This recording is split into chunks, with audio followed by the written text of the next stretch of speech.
Menos incisão, mais precisão, Salvata Cast no ar.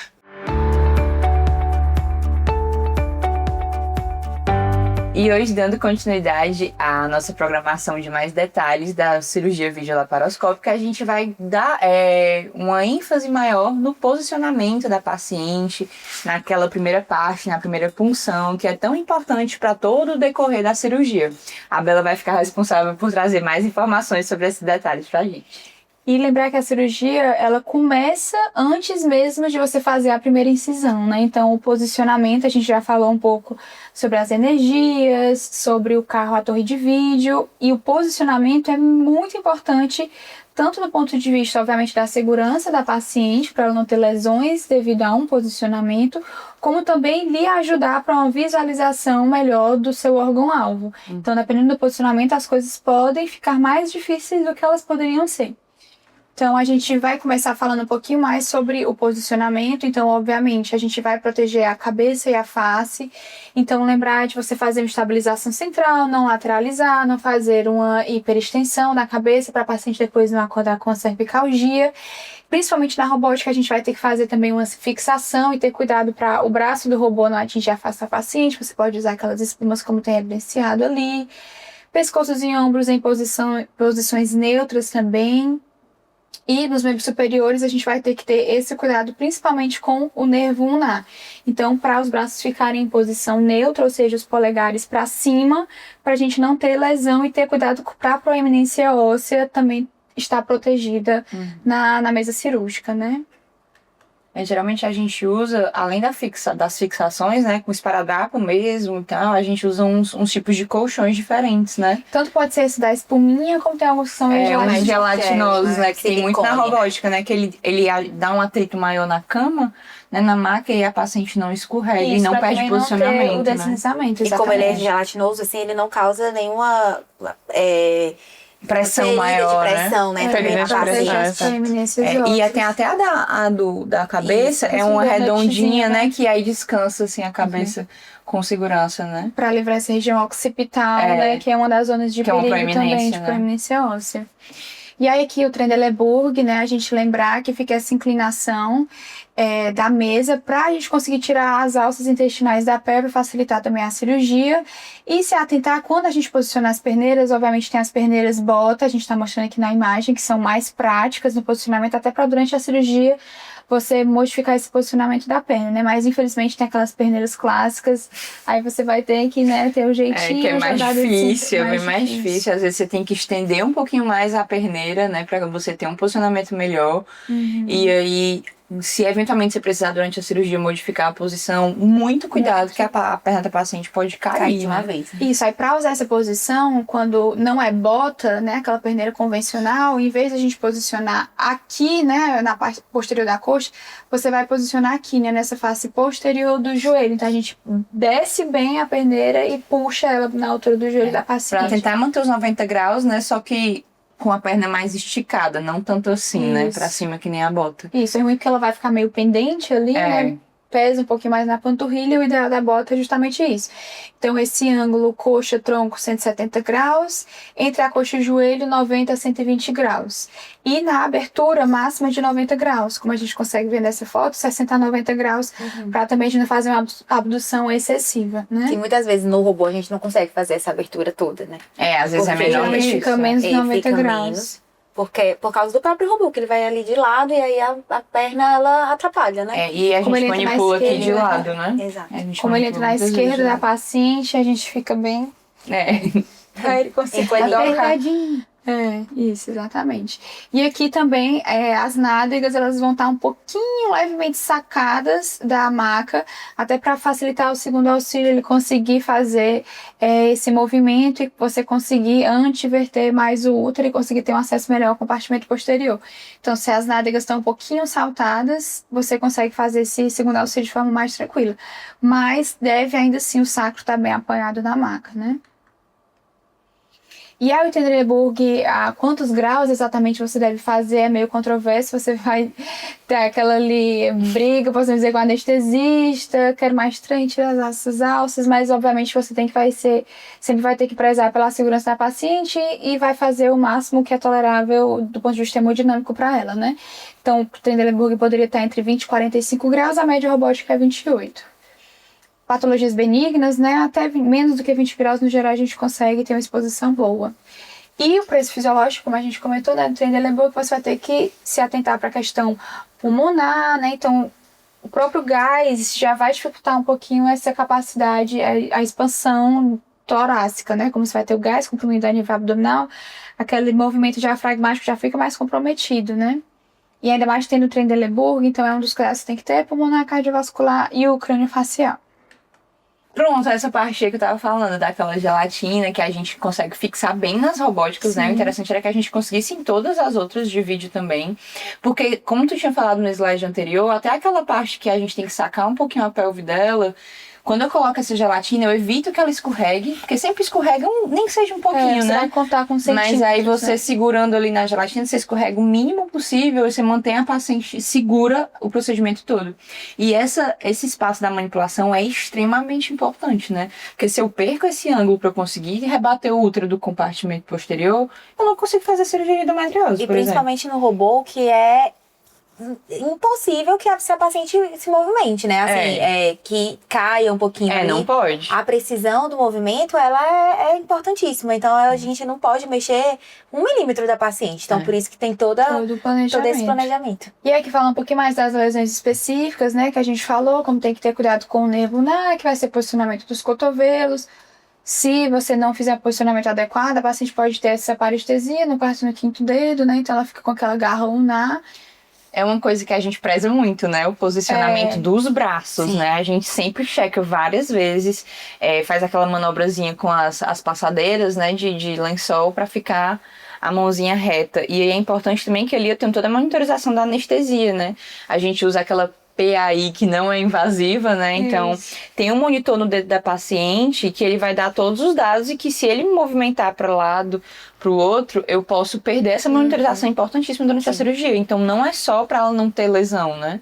É para eu ter a monitorização durante o procedimento também. Ao longo da e ter a segurança na cirurgia também. Então, tudo a gente faz essas fixações com micropore, os equipes são revestidos por um paninho também para fazer a proteção e o equipe não ficar em direto contato com a pele e machucar também. É até isso que penso, né? Eu lembro que no começo, quando eu vi os equipos todos envelopados, eu... Pra que isso? O que é isso? Aí fui entendendo com o tempo. Mas realmente a gente dedica muito tempo no posicionamento da paciente. Se a gente parar pra pensar, a gente... todas as vezes nós três passamos uns bons minutos organizando a paciente todinha pra ficar bem... Eu digo nem gasto, investe, né? Você investe bons minutos no posicionamento da paciente, porque faz toda a diferença. Do plexo braquial vai ser aquele da questão dos ombros estarem bem relaxados, né? Pra você não ter assimetria, queda da cintura escapular de forma excessiva, pra paciente não ter depois déficit motor em ombro. Resumindo, no final de tudo isso, a paciente tá muito mais confortável do que todas nós. Porque quem tá no manipulador, com certeza. Do que o do manipulador, 100%. 100%. 100%. Em relação ao isquiático e fibular, vai ser para você ter um bom acolchamento nessa parte aqui posterior, né, do joelho, e também ter cuidado na flexão do quadril, tentar não fazer isso de forma muito assimétrica, né, também por lesão do plexo femoral. E do nervo obturador é aquela questão que a gente falou das coxas, né? Não deixar a abdução assimétrica. Isso é algo muito importante, né? Porque eventualmente a gente precisa mexer, principalmente no robô. Pro robô encaixar direitinho, às vezes a gente abre um pouquinho, tá? Aí tem sempre conferir. E às vezes no manipulador a gente se apoia um pouquinho, aí tem um cuidado para não abrir muito a perna. Isso, exatamente. Aqui das questões de pressão, que a gente já falou, né? Calcanhar, região sacral, também o occipital, que tá ali também descrito. E o checklist definitivo, né? Geral, da cabeça aos pés, a gente vai checando todo esse posicionamento. Cuidado com o deslizamento, a questão do sacro flutuante, a simetria lombar, ter cuidado. Então, sempre for mexer as perneiras e o posicionamento fazer de forma simultânea. Uma coisa também interessante é que, às vezes, a gente está posicionando essa paciente e, eventualmente, ela fica numa posição um pouco não retificada, né? É interessante que ela fique exatamente retificada. Porque aquela traçãozinha um pouquinho a mais que a gente faz no lençol do lado pode causar uma dor grande, né? No pós-operatório para ela no dia seguinte. Exato. E da primeira punção, que a gente já até deu alguns spoilers já lá numa das nossos podcasts, que foi da Bruninha que expôs, que é a parte que eu acho, sinceramente, mais tensa da cirurgia. Realmente. Porque você vai fazer... Às cegas, é tudo às cegas. Às Você sabe, você tem ali, com o tempo, a expertise, né, de você saber onde você está passando, mas é sem ver nada. Não, o respiro, não sei se vocês são assim, mas o respiro que eu dou quando passa a câmera e tá tudo bem, que nem um sling, Deus retropúblico, que entra a cistoscopia, eu fico, ai meu Deus. Meu Deus, amiga, eu estava comentando Quando isso você vê contigo, que não né? tem nada, ai, eu não vejo mais. Toda vez que vai pro meu lado, eu fico, Senhor. É a mesma coisa, quando entra com a câmera, tá tudo bem. Safe, não, sempre safe, você fica tô safe. tensa, né, nervosa, e pronto, tá tudo bem. E a gente vai ter que ter muito cuidado com lesões vasculares, lesões intestinais, né, obviamente. A gente até já falou um pouco da agulha de Veres, né? E o posicionamento é que a gente vai angular essa agulha de Veres, assim como o primeiro trocado também, o central umbilical, dependendo do IMC da paciente. Então aqui ficou meio aleatório, né? Aí deu uma bugada. Mas você entra aqui, a querida não entendeu. E eu tocando aqui de novo na tela. Aí você vai botar 90 graus no pacientes com IMC mais elevado e 45 graus nas pacientes magras. E aqui até que você falou também, né, Larissa? A incisão eles fazem mais ou nessa parte inferior e alguns fazem também na lateral esquerda, que é quando a gente tem menos vascularização. A gente tem prática de fazer mais dentro da cicatriz mesmo, né? E fica ótimo, né, também. Não, fica belíssimo. Belíssimo. No dia Se seguinte. passar na minha barriga, As eu queria duas que hoje fosse Eu preferia fazer do mesmo. Exatamente, eu também. Lá dentro. Lá dentro, eu acho Com melhor. certeza. Até porque se você tiver um queloide, alguma coisa, tá lá dentro do bico. Ninguém Escondido, ninguém. Exatamente. Tchau. Sim, e aqui nesse slide a gente tem um ponto de Palmer ou Palmer, que é um plano B. Obviamente a gente sempre vai ter que ter o plano B. Então quando você acha que a cicatriz umbilical pode estar um pouco mais perigosa, porque pode ser que tenha uma alça aderida ali, ou em pacientes que têm uma hérnia umbilical, você pode ter esse plano B de fazer o seu pneu peritônio por esse ponto, que ele fica na linha clavicular esquerda, 2 a 3 centímetros abaixo do rebolo costal. E de segurança que a gente até já comentou que existem essas possibilidades, né, de você fazer esses testes de confirmação de que a agulha está no local adequado antes de você realmente colocar a mangueirinha do gás e começar a fazer seu pneu peritônio, né? Então tem a possibilidade do teste da aspiração e a instilação no soro. Geralmente a gente já deixa a seringa com soro, aspira, vê as bolinhas vindo, pra gente ter certeza que não tá em nenhum vaso, alguma víscera. E faz a instilação do soro e depois você puxa de novo para ver se reflui algum líquido. Agora você imagina que desesperador deve ser você fazer o teste de aspiração e vir sangue ou o conteúdo da alça. Aí viu? Não, se acabou a cirurgia, né? Não, se vir fezes, pronto. Acabou 100%, Acabou a mas cirurgia, deve ser 100%. desesperador. E depende do contexto, né? Porque lá na Europa, no caso de uma gravidez ectópica rota, por exemplo, é muito comum fazer laparoscopia, porque a gente tem tudo ali disponível. E dependendo do hemoperitônio, você entra com a Veres, já sai um sanguezinho. Verdade. Você perde meu parâmetro, né, Júlia? Então pode ser que não tenha sido uma lesão. Não, aí o seu indicador é a pressão negativa ou baixa, e aí entra depois. Você tacardia já, né? Se fosse eu ia achar que foi uma... É um hemoperitônio. Não, Bom, o anestesista, que se os parâmetros não mudou ali, se ela já tava um pouco meio chocadinha e não chocou mais, tá tudo bem. É verdade, tem esse parâmetro aí, né? E a gota pendente, que a gente coloca a gotinha e faz uma elevação da parede abdominal pra gente ver essa gota caindo. Isso aqui só é possível fazer nos permanentes, né? Nos descartáveis não dá pra você fazer a gota pendente. E depois Até dá. Só não precisa. É porque tem a bolinha lá, né? Então ele não vai...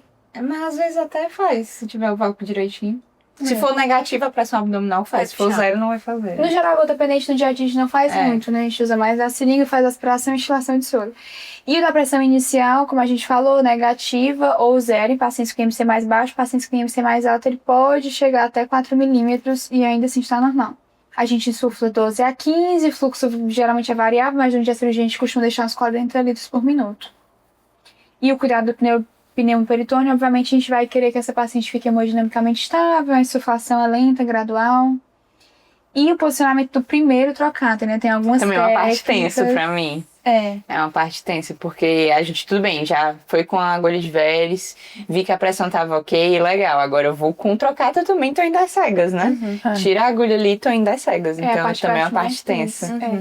mais tensa do que a agulha de Veres, né? Porque é só... Você é muito mais delicado, né? E o você pega como se trocato fosse você bota lápis. força, né? Então... O trocato não, você vai aqui na região hipotenar. Exatamente. E eu não sei aqui, mas no início, às vezes, dependendo da dificuldade, se tem um trocar mais metálico, mais perforante, você não precisa colocar tanta força, mas esses descartáveis são menos traumáticos. E é bem importante manter o ângulo, e às vezes você tem a tendência de fazer um túnel. Você tem muita tendência de voltar o seu braço pro local, né? Isso. Então bate ali e você quer desviar. Então tem que ser sempre nessa mesma... Então voltar e fazer não é o ideal. É você sempre no mesmo local e sempre... Progressivo e isso. Movimentos firmes, né? Porque o vai e volta. O que a gente mais faz é essa técnica fechada, né? Com o pneu peritônio pré-insuflado com a agulha de Veres. Aqui a gente já comentou um pouco, né, também sobre a posição do Trendelenburg. A gente só vai fazer depois que fizer a primeira punção, porque embora ajude a tirar as alças, pra gente visualizar melhor a pelve, você vai estar puxando os grandes vasos pra sua punção. Porque então, vai mudar, né? A anatomia vai subir um pouco quando dependendo você faz o da trem. angulação, mas se tá no trem, você vai se aproximar mais ali dos grandes vasos, né? Tem um risco maior. Então aqui a gente só bota na posição depois que insuflar, passar a primeira punção. Aqui a topografia é o que a gente usa mais classicamente, técnica francesa. Então, a cicatriz umbilical a gente bota o trocado central, é o primário. E os secundários a gente faz fossilica esquerda, fossilica direita e o central aqui na posição mediana. Isso vai mudar pra robótica, né? Que a gente faz as punções como se fosse em linha reta, ou então aquele Wzinho. Isso, que até tem imagenzinha mais aqui na frente. Então aqui que a gente fala o clássico, né? Aquele insuflou com a agulha, o ponto de palmé, a agulha de Veres, 10 milímetros permanente no central e os de 5 milímetros nessa posição triangulada que a gente comentou.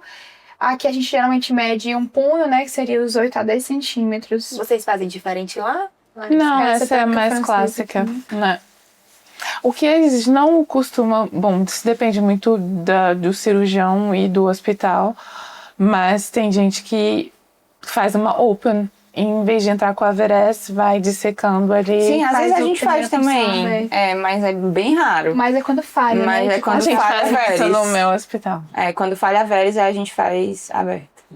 Quando tem já um antecedente, que o umbigo foi modificado, uma plásticazinha, ou hérnia, por exemplo, faz. Perfeito. Às vezes que eu vi fazendo era um paciente que tinha abdômen.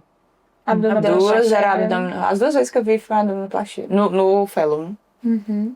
E aí que a gente sempre vai ter o zelo, né, com as epigástricas. Então achei bem legal esse esquema, que ele bota aqui, desenha o reto abdominal, aqui nesse trajeto curvo as epigástricas inferiores, e o verdinho seria o local que você está autorizado, né, que é a crista ilíaca. E aqui a adaptação robótica que a gente falou, os trocáteres habitualmente a gente usa os de 8, aí você faz ou em linha reta ou fazendo esse W. E aqui eu deixei até uma fotinha de uma paciente nossa, que a gente tem uma cicatriz umbilical, os outros auxiliares, e aqui é porque ela tinha lesão de endometriose intestinal, então foi usado aqui pra gente passar o grampeador para fazer a segmentar. E é isso, então acho que a gente falou um pouco dos highlights, né, sobre posicionamento, primeira punção. Que é um ponto muito inicial, mas é um ponto que determina toda a sua cirurgia, né? Crucial, Foi praticamente, foi uma aula mesmo. Foi uma aula, acho que é muito importante mesmo. Não tem como a gente falar de cirurgia sem falar de posicionamento e posição de trocáteres, né? Eu acho que como é uma coisa que eu particularmente não tive muito acesso, nós três, né, não tivemos tanto acesso durante a residência, é uma coisa que a gente não sabia tanto a importância quando a gente chega e vê isso todo dia, né, diariamente.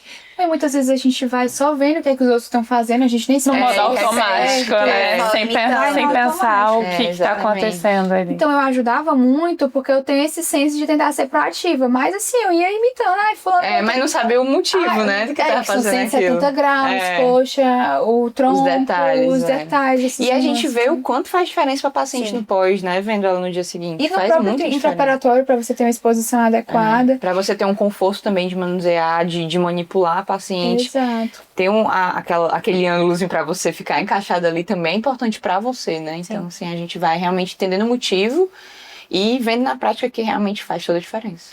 Então aproveitem para comentar e para a gente alguma vivência que você teve diferente do centro cirúrgico, tanto em relação a esse podcast, que a gente falou um pouco mais sobre posicionamento, e em relação à primeira punção, mas também no nosso último podcast, que foi o que a gente falou mais sobre as pinças. Se você tem alguma dúvida ainda, ou alguma história... Manda pra gente, que a gente quer saber também. Diferente, ou às vezes até cômica, que a gente pode fazer um podcast abrindo essa questão mais de vivências cirúrgicas pra gente fazer um network também com vocês, que é sempre muito interessante. Pode ser até que vocês tenham vivenciado histórias semelhantes, que a gente possa também trazer um podcast mais falando sobre vivências mesmo, né? Coisas do dia a dia, uma coisa diferente que você fez, Sim, que você viu, pra gente trocar essas figurinhas, né? Sim, bacana. E muito obrigada, Larissa, pela presença nos nossos últimos episódios. Obrigada pelo convite, parabéns pelas aulas. Gostei muito do conteúdo, muito bem feitos. Obrigada. E é isso. Até o próximo episódio. Tchau, tchau.